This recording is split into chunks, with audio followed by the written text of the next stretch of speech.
তরুণ উদ্যোক্তা সম্মেলন 2019 যেটি বগুড়াতে অনুষ্ঠিত হতে যাচ্ছে। আশা করি আমরা সেই অনুষ্ঠানে উপস্থিত থাকব। আজকে যে আপনারা যে উদ্যোগটা নিয়েছেন সেই উদ্যোগের সঙ্গে আমরা সবাই একমত, কারণ আপনারা জানেন বাংলাদেশের 1/3 জনসংখ্যাই কিন্তু তরুণ এবং যুবক সমাজ। এই যুবক সমাজ যারা 18 থেকে 35 বছরের মধ্যে, তাদেরকেই বলা হয় যুব সমাজ। এবং আপনারা জানেন বাংলাদেশের যত ঐতিহাসিক অর্জন, সেই অর্জনের পিছনেও কিন্তু এই যুব সমাজ।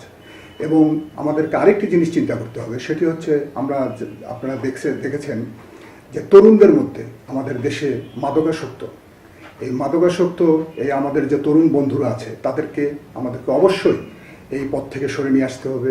তাদের সচেতনতা এবং তাদের মানবিক গুণাবলী, এই গুণাবলী কাজে লেগেই কিন্তু তাদেরকে এগিয়ে নিয়ে যেতে হবে। একটি দেশের সম্পূর্ণ অর্জন এবং সফলতা সম্পূর্ণ কিছু নির্ভর করে যুবকদের উপরে।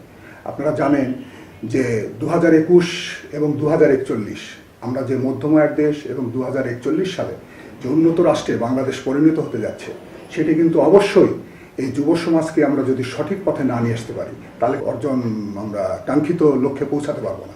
এবং যার কারণে আমাদের সবাইকে এগিয়ে আসতে হবে এবং সবাইকে নিয়ে এবং এই তরুণ যুব সমাজকে এগিয়ে নিয়ে এসে, কারণ তারাই ভবিষ্যতে কিন্তু দেশের নেতৃত্ব দেবে। আজকে যাদের বয়স 18 থেকে 30-35 এবং 2041 সালে যখন উন্নত রাষ্ট্র হবে, তখন তাদের বয়সটা কত? তারাই কিন্তু তখনকার শেখ হাসিনা, তারাই কিন্তু তখনকার শিরিন শারমিন, এবং তারাই কিন্তু এই দেশটা পরিচালনা করবে।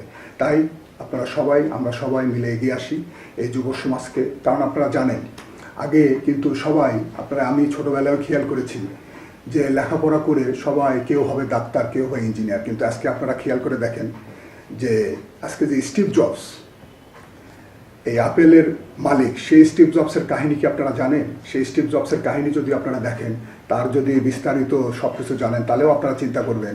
এবং আমাদের বাংলাদেশে বিরাট সব বড় বড় কোম্পানি, তাদের মালিকরা দেখেন তারা কোথা থেকে এসেছে। খালি লেখাপড়া করে কিন্তু চাকরি হয় না, লেখাপড়া করে আজকে যারা ট্যালেন্ট, তারা কিন্তু সবাই বিজনেসে আসতেছে।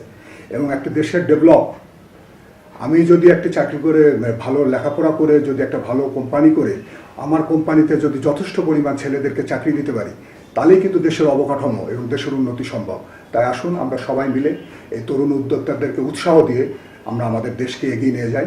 সবশেষে আপনাদের কাছে প্রত্যাশা, এই 9 ফেব্রুয়ারি আপনারা সবাই থাকবেন, আমিও থাকবো। ইনশাল্লাহ আমরা এনজয় করবো টোটাল প্রোগ্রামটা।